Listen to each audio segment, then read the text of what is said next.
Hello, my dear Gemini! Yes, nakagawa din ako ng video. Medyo busy talaga ang lola nyo. Okay mga my dear, let's go na tayo. October 18, 2023 hanggang sa katapusan general reading. Tingnan natin mga my dear Gemini kung ano mga eksena at kaganapan at kung ano-ano pa na maaari mong makasalubong sa'yo. October 18, 2023 hanggang sa katapusan. Okay, 3 cards muna tayo dito my dear. Tingnan natin. Tawag ko sa card na to ay angel message. Tingnan natin.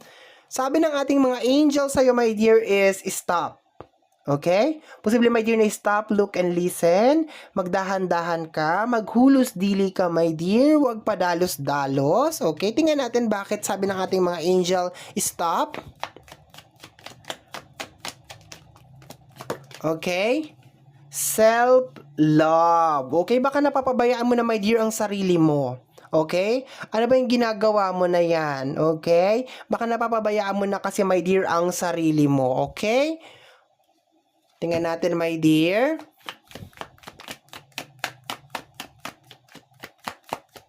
Huwag mong i-stress ang sarili mo. Okay? Baka napapabayaan mo na talaga, my dear, ang sarili mo. Okay? Reservation. Okay? Worth. Okay? Kailangan malaman mo, my dear, yung worth mo. Yung value mo bilang isang tao. Okay? Yun ang nakukuha ko dito, my dear. So, kung ang nangyayari dito, my dear, is nagmamahal ka ng isang tao tapos hindi naman ibinabalik sa'yo. Nagmamahal ka tapos ibinubuhos mo na lang lahat sa kanya pero hindi naman niya na-appreciate. Sinasabi, my dear, ng October 18, 2023 hanggang sa katapusan, alamin mo yung halaga mo bilang isang tao, my dear Gemini. Okay? Kasi hanggang hindi mo nalalaman, my dear Gemini, yung halaga mo bilang isang tao, aabusuhin ka ng mga tao sa paligid mo. Okay? Gagamitin nila yung salitang love o yung salitang pagmamahal. Okay? Yun ang nakikita ko dito. So, sinasabi ng ating mga angel, my dear, stop, look, and listen. Kasi baka nasusobrahan ka na, my dear, sa pagmamahal sa ibang tao, sa pagbibigay ng atensyon sa ibang tao, my dear. Alamin mo kung ano ang worth mo bilang isang tao. 'Di ba? Dapat yung mga tao na pinapapasok mo sa buhay mo ay deserve mo talaga.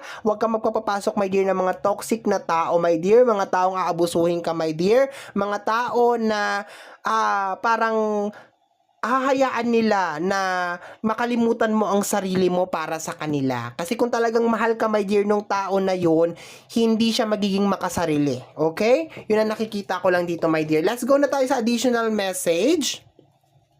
Okay, ayusin natin siya, my dear Gemini.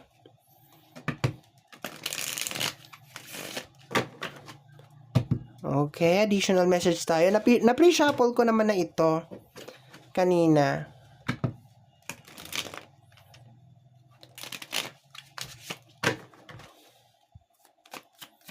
First card natin, my dear, is the Three of Swords. Ayan o, may Three of Swords ka, my dear.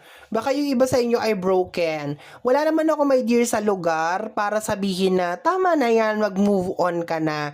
Pero, my dear, masakit talaga kung ikaw ay broken or backstabbing energy or something like that. Kasi malalim tong energy ng Three of Swords na to, my dear. Kung makikita mo dyan, parang backstabbing energy talaga siya. Broken hearted. At saka talagang puso talaga, my dear, ang tinira sa'yo, my dear. Posible, my dear, na talagang binigay mo talaga ang lahat. Wala ka nang tinira sa sarili mo, my dear. Pero sinasabi kasi dito, my dear, it's never too late. Kumbaga, parang kawalan niya yun. Kung hindi ka man niya binigyan ng halaga, kung hindi ka man niya binigyan ng importansya, siya yun. Siya yung may kasalanan dun. Siya yung may problema, my dear. Okay?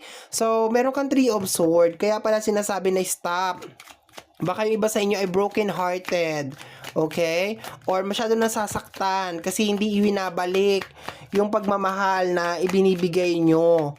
Okay, my dear? Additional pa tayo. Okay. Oops, ang dami. Okay, we have here the Six of Wands. Okay, sinasabi ng ating mga gabay, my dear, na mag-focus ka sa usapin ng success. Paglabanan mo yan, my dear. Paglabanan mo yan. Baka sinasabi din ng card na to, my dear, na hindi mo siya deserve. 'Di ba? Hindi mo siya deserve, kaya siya inalis, my dear, sa'yo kasi hindi mo talaga siya deserve. Paglabanan mo siya, my dear, marami pang mga oportunidad ang nakahain para sa'yo. 'Di ba? Wag mong ilugmok ang sarili mo and matuto ka na lang siguro, my dear, sa pagkakamali mo. And ganoon naman talaga, my dear, ang mundo. People just come and go. 'Di ba? So kung ano man, my dear, yung ginawa sa'yo ng tao na yan, wala naman ako sa lugar, my dear, na magsabi na patawarin mo siya, 'di ba? Or kalimutan mo kung ano yung bagay na ginawa niya. Pero sana pagdating ng panahon, my dear, matutunan mo siyang mapatawad. Pero of course, wag mo kalimutan, my dear, na minsan kanyang sinaktan kasi pag nag-forgive tayo at saka nag-forget tayo, my dear, there's a tendency na pag dumaan yung tao na yan, baka papasukin mo na naman sa buhay mo tapos gawin na naman niya ulit yung bagay na yan. Pero sinasabi dito, my dear, na mag-push ka sa iyong pangarap. Okay? So, meron tayo ditong mga my dear, this is the Hermit card. Meron mga revelation dito, my dear, no? Meron mga revelation, ayan, no? So nakikita ko dito, my dear, parang yung iba sa inyo siguro nag-hermit, masyado talaga nasaktan. Pero nakikita ko dito, kung hindi man kayo nag-undergo ngayon, my dear, ng pagiging heartbroken, or meron kayong mga dinidibdib na mga something na hindi talaga kaaya-aya, my dear, there's a tendency, my dear, na meron ka matutuklasan from October 18, 2023 hanggang sa katapusan. Okay, makikita mo siguro, my dear, yung mga backstabbing energy. Ito yung mga tao na hinihila ka pababa, okay? Kasi kung hindi pa man to nangyayari sa iyo, my dear, remember that this is a gabay. There's a tendency, my dear, na kung hindi mo to maririnig itong message ng ating mga angel na stop, more on self-love, tama na yung ginagawa mo, ipaparamdam sa iyo to, my dear. So kung hindi mo marinig, my dear, kung hindi mo maramdaman yung kalabit, babatukan ka, my dear. Okay? Kasi minsan yung mga angels natin, my dear, binibigyan na tayo ng warning, kaso hindi natin maramdaman yan kasi nga, syempre, they are just soul, they are just guide, they are just spirit, so hindi natin siya maramdaman. Kaya minsan, kinakailangan talaga natin ma-hurt, mga my dear Gemini, para maramdaman natin na, ay teka, hindi ko siya deserve, hindi ko siya worth, okay? Kasi based dito sa Hermit, nakukuha ko dito na baka meron sa inyo mga nag-hermit, medyo nag-emote out of this moment, and then sinasabi dito na tama na, parang ganun sinasabi, marami kang sinasayang na opportunity, hindi nga deserve na iyakan, hindi nga deserve na panghinayangan, parang hayaan mo na siya, i-let go mo na siya. And for some of you naman, mga my dear, is magkakaroon kayo ng wake up call or ng awakening, my dear, from October 18, 2023 regarding sa mga tao na posibleng binabackstab kayo or meron mga balak na hilahin kayo pababa. Mas highlight yung energy, my dear, yung typical na napapabayaan mo na yung sarili mo para lang sa kanila. Okay? Next card natin over here is the King of Wands. Okay, this is the Knight in Shining Armor, my dear. Okay? Siguro, my dear, kaya ka rin pinapa-stop ng ating mga angel, pinapa-stop, look and listen, mga my dear, kasi alam ko na karamihan ng kakilala kong Gemini is ganito. Talagang very talaga kayo sa mga kaibigan nyo, talagang super dedicated talaga kayo sa pamilya nyo.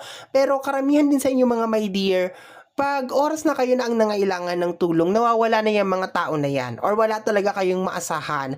Kaya siguro parang nagkakaroon ka ng awakening, nagkakaroon ka ng mga heartbreak at saka ng mga kung ano-ano kasi para magising ka, my dear, sa katotohanan. Okay? We have here the Hangman. My dear, I think this is more on a backstabbing energy talaga, my dear. Masyado kang nagtitiwala dito sa tao na to kasi meron kang Hangman, the Three of Swords over here. No? So, ang nangyayari dito, my dear, is posibleng itong tao na to is lagi kanyang nilalagay sa alanganin. Okay? Lagi kanyang kinukonsensya or lagi niyang ginagamit yung sitwasyon niya para maawa ka sa kanya. Yun ang nakikita ko dito. Pero parang marami ka na siguro na ibigay sa kanya, marami ka na naitulong sa kanya, my dear.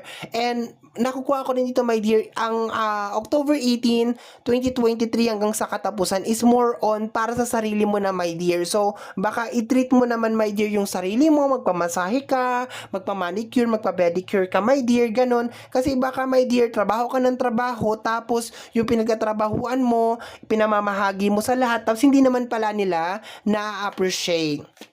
Okay, yun ang nakukuha ko dito, my dear Gemini. Okay? We have here the Six of Swords. We have here the Six of Wands and the Six of Swords, my dear. You have to move on, no? Ang lakas talaga ng energy na meron talaga nag-i-emote as of this moment or nasasaktan sa mga nadidiscover niya or mga nalalaman niya, my dear. Okay?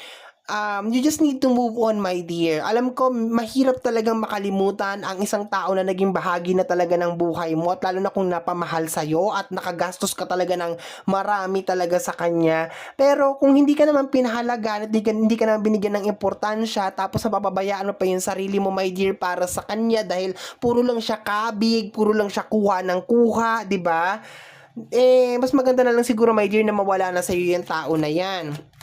Okay? So, last 3 cards tayo, my dear. Last 3 cards. Okay? We have here the Strength card. Okay? My dear, prepare yourself kasi marami ka pang matutuklasan, my dear, regarding sa mga taong tinulungan mo, sa mga taong minahal mo, sa mga taong pinagkatiwalaan mo. Prepare yourself kasi kung bago sumampa, my dear, ang October ay marami ka nang natuklasan or nalaman, marami ka pang malalaman, my dear, sa pagtatapos ng October. Parang teleserye to, my dear Gemini. So marami ka pang malalaman. So stay strong, my dear. Ginigising ka lang talaga, my dear, kasi may pagkasyunga-syunga ka rin, my dear. Lalo na pagdating sa usapin ng pag-ibig. Talagang todo bigay ka rin. Baklang bakla ka rin talaga. Okay? So, my dear, last 2 cards tayo. Last 2 cards. Okay, ito na yung last one. Okay, we have here the Four of Swords, my dear. Okay? So, babalik to, my dear, ha? Posible, my dear, na kung kailan makaka-move on ka na sa kanya. Okay, mga posible makaka-move on ka sa kanya. Kung hindi to, mga around January, February, March, April. Mga around April, makaka-move on ka sa kanya. Kasi, meron ka pa nga talaga matutuklasan sa kanya mga around katapusan ng October. And, posible, my dear, na magdalamhati ka talaga, my dear, mga around November and December. Posible magkaroon ka ng malamig na Pasko, okay? Pero makaka-move on ka January, February, March, April, okay? April, my dear, makaka-move on ka. And mga around April, babalik tong person na to. Babalik tong person na to at guguluhin ka niya, okay?